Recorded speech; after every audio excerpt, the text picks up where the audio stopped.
How the hell are ya, booger lips, galactic criminal here? Today we got ourselves some melodic hardcore out of Los Angeles, California, The Ghost Inside. Why this one? Well, a handful of people in the comments are telling me I've gotta check this out, and honestly, they got a cool name. Now, I know sweet fuck all about this band, so I decided to go into their disgrace book and see what they had to say. It says The Ghost Inside makes music for the outcasts.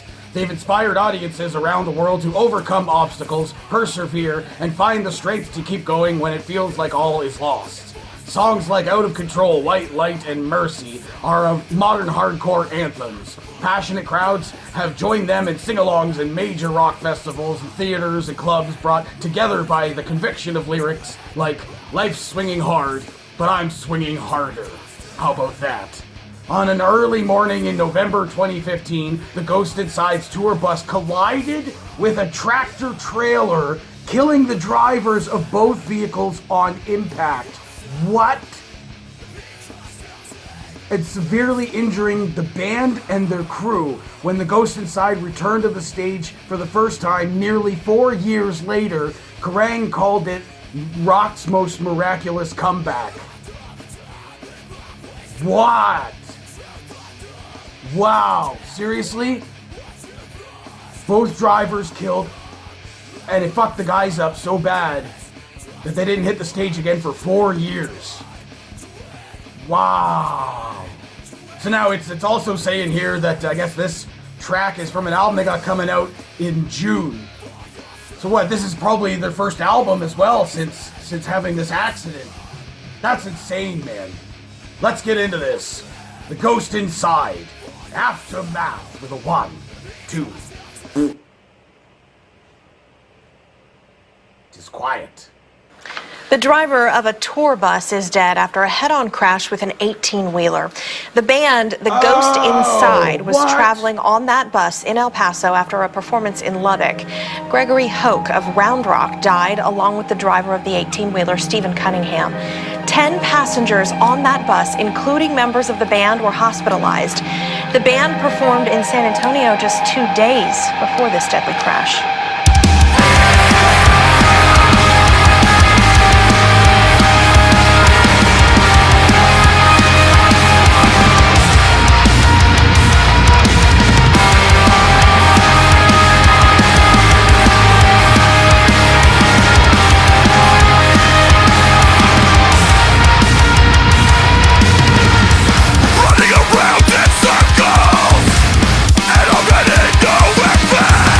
Because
Wow.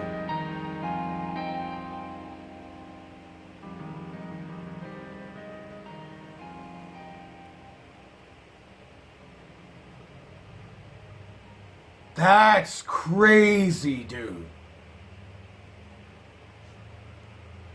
I mean, that was very emotional. I felt that. I felt all of that. I felt all of that. Wow. Yeah, I mean, like, it was very, very emotional, but in, like, several ways, dude. I mean, like, there's the middle parts, like, the passion of the wanting to get back at it, you know? There's also the sadness of what had happened to them. But again, like, the happiness, the fact that they were able to come out the other side of this thing, the triumph over tragedy, not only come out the other side of it, but get right back into it, dude. And the drummer lost his leg, man. And he's still killing it. That is incredible. Incredible and inspirational. Now, I've never heard of these guys before, but apparently they're fairly popular. I mean, you saw at the end there, people had their tribute tattoos to the band. I think they got a huge following, I guess. I've never heard of them, but I can see why people like them now, though. They said melodic hardcore. I definitely got that feel there. It kind of felt a little metalcore at parts, but it's definitely a hardcore vibe with a lot of like, the rhythm and everything there, so I can see that. And I wasn't the biggest fan of the cleans, to be completely honest. I mean, they fit well in the song. I mean, just for me personally, in that moment, I was just like, yeah. But then I kind of got it after that with this like just sick friggin' scream breakdown style moment, which there were a couple of cool moments in this breakdown wise that I very much enjoyed. I can imagine the crowd's just going friggin' nuts. That being said though, and as much as I enjoyed this specific track, I'm not entirely sure how much I'd like the rest of their stuff. I'll have to check out a couple of more songs to see exactly if they are for me and if there's something that I want to get into. But yeah, I very much enjoyed that track. There was a lot of passion behind it. And again, like I said before, I felt every single emotion in that coming from this thing. Again, why I always say I like to see a music video more so than like a lyric video, because you don't get as much of the impact as you would when you see them live or you see them in the music video, the passion behind their performance. And honestly, one of the better quarantine style videos that I've seen. I mean, like the drummer had drums. That was incredible. He had a thing rigged up so that he could still hit the fucking the bass. Yeah, just that was very emotional and very, very much worth my time, I think. So hey, if you guys never heard this, what did you think of it? Let me know in the comments below. Of course, there'll be a link in the description for this video, so you better watch it for yourself, full screen, full audio, and get the full experience. And as always, have yourself a fantastic evening.